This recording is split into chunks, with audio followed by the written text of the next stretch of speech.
اعوذ باللہ من الشیطان الرجیم بسم اللہ الرحمن الرحیم۔ شروع اللہ کے نام سے جو بڑا مہربان نہایت رحم کرنے والا ہے۔ قرب قیامت کا ایک ایسا فتنہ جس کا خوف اور دبدبہ ہر زمانے میں پایا جاتا تھا۔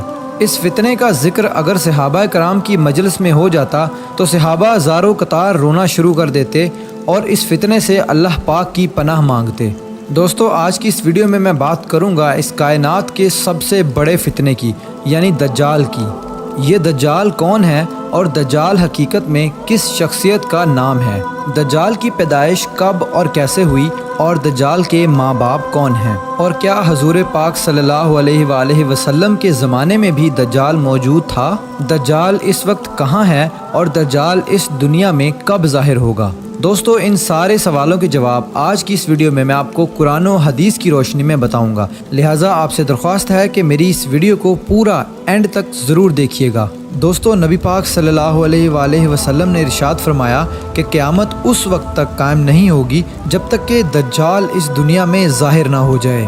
دجال کی ظاہری نشانیاں اور شکل و صورت کے بارے میں نبی پاک صلی اللہ علیہ وآلہ وسلم نے ارشاد فرمایا کہ دجال چھوٹے قد کا ہوگا اور وہ بدصورت ہوگا، اور وہ ایک آنکھ سے اندھا ہوگا اور اس کے دونوں پاؤں ٹیڑھے ہوں گے، اور اس کے جسم میں بہت زیادہ بال ہوں گے، اس کے سر کے بال گھنگریالے ہوں گے اور اس کا رنگ سرخ یا گندمی ہوگا، اور اس کی ناک طوطے کی چونچ جیسی ہوگی۔ اور دجال کی سب سے واضح نشانی یہ ہوگی کہ اس کے ماتھے پر کاف فا را لکھا ہوگا، جس کو ہر مسلمان پڑھ لے گا، چاہے وہ پڑھا لکھا ہو یا پھر ان پڑھ ہو، لیکن کافر اور فاسق لوگ اس کو نہ پڑھ سکیں گے۔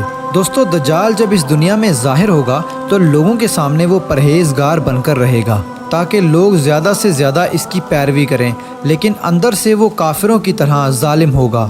دجال سب سے پہلے نبوت کا دعویٰ کرے گا، جب اس کے ماننے والوں کی تعداد زیادہ ہو جائے گی تو اس کے بعد یہ خدائی کا دعویٰ کر دے گا۔ دجال ایک بہت بڑی سواری پر سوار ہو کر پوری روئے زمین پر گردش کرے گا۔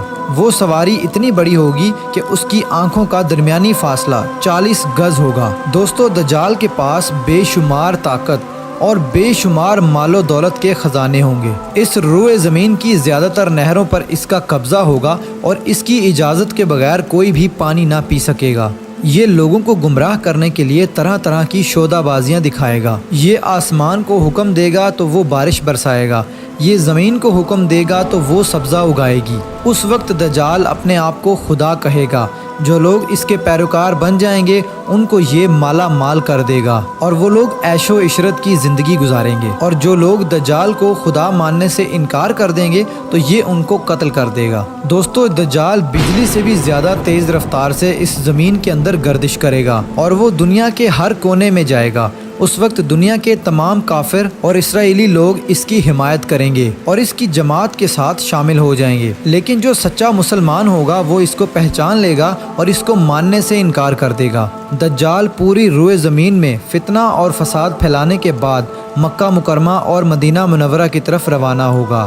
جب یہ مکہ میں داخل ہونے کی کوشش کرے گا تو اس کو مکہ میں داخل ہونے سے روک دیا جائے گا اور آخرکار مکہ سے ذلیل و خوار ہو کر مدینہ منورہ کی طرف جائے گا۔ اس وقت مدینہ منورہ کے 7 دروازے ہوں گے اور ہر دروازے پر اللہ تبارک و تعالیٰ کی طرف سے ایک نگہبان فرشتہ مقرر ہوگا جو اس کو مدینہ منورہ میں داخل ہونے نہیں دے گا۔ اس وقت دجال مکہ اور مدینہ کے باہر کھڑے ہو کر ایک خوفناک چیخ مارے گا۔ اس وقت مکہ اور مدینہ کے اندر جو بھی لوگ منافقین ہوں گے وہ اس کی آواز سن کر باہر نکل آئیں گے اور دجال کے گروہ میں شامل ہو جائیں گے۔ دوستو، دجال 40 دن تک دنیا میں رہے گا اور آخرکار امام مہدی علیہ السلام اور حضرت عیسیٰ علیہ السلام کے ساتھ اس کا مقابلہ ہوگا۔ اس وقت دجال کا لشکر دنیاوی اعتبار سے مسلمانوں سے زیادہ مضبوط اور زیادہ طاقتور ہوگا۔ اس وقت مسلمانوں اور دجالی گروہ کے درمیان ایک بہت بڑی جنگ ہوگی۔ اس جنگ کے اندر دجالی ہار جائیں گے اور دجال کے لشکر کو بہت بری طرح ہار کا سامنا کرنا پڑے گا۔ اس وقت دجال حضرت عیسیٰ علیہ السلام سے ڈرتے ہوئے فلسطین کی طرف بھاگے گا اور حضرت عیسیٰ علیہ السلام اس کا پیچھا کرتے ہوئے اس کو مقام لد پر پکڑ لیں گے۔ اور اللہ تبارک و تعالیٰ کے حکم سے دجال کو قتل کر دیں گے۔ دوستو اب بات کرتے ہیں کہ دجال کون ہے اور اس کے ماں باپ کون ہیں۔ دجال کی پیدائش کے متعلق مختلف روایات ملتی ہیں، جیسا کہ نبی پاک صلی اللہ علیہ وآلہ وسلم کے دور کی بات ہے کہ جب مسلمان مکہ سے مدینہ کی طرف ہجرت کر رہے تھے کہ انہی دنوں میں مدینہ کے اندر ایک یہودی عورت نے ایک بچے کو جنم دیا جو کہ پیدائشی کانا تھا۔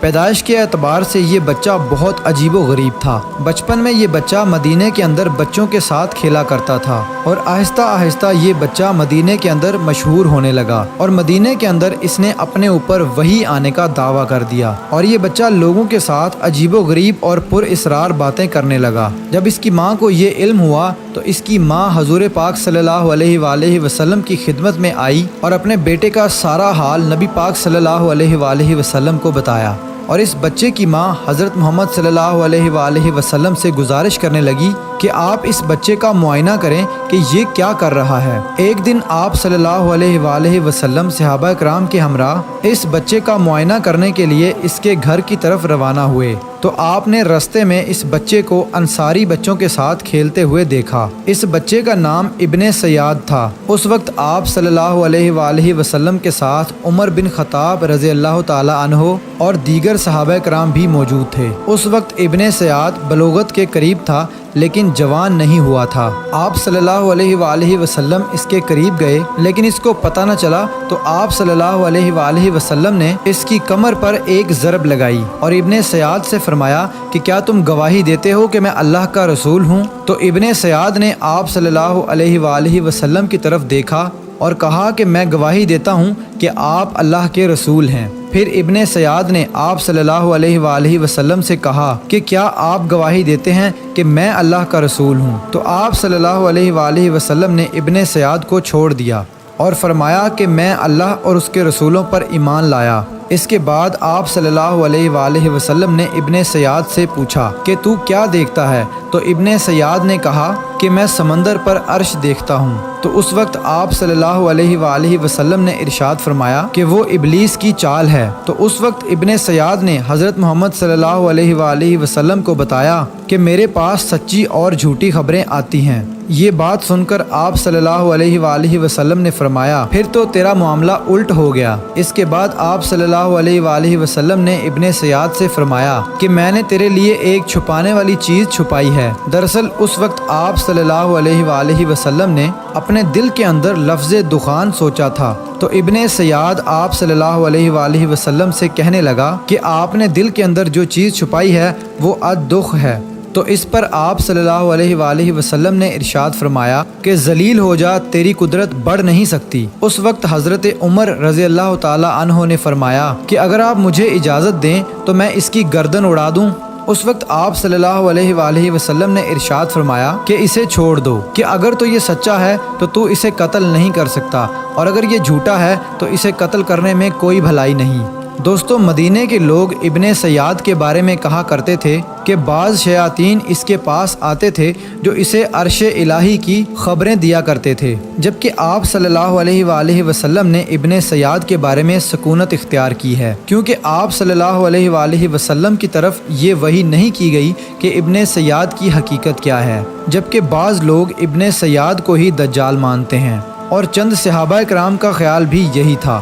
اور ایک دوسری روایت میں ملتا ہے کہ حضرت عمر رضی اللہ تعالی عنہ آپ صلی اللہ علیہ وآلہ وسلم کے سامنے ابن سیاد کو دجال کہا کرتے تھے، لیکن آپ صلی اللہ علیہ وآلہ وسلم نہ ہی اس بات کا اقرار کرتے اور نہ ہی انکار کرتے۔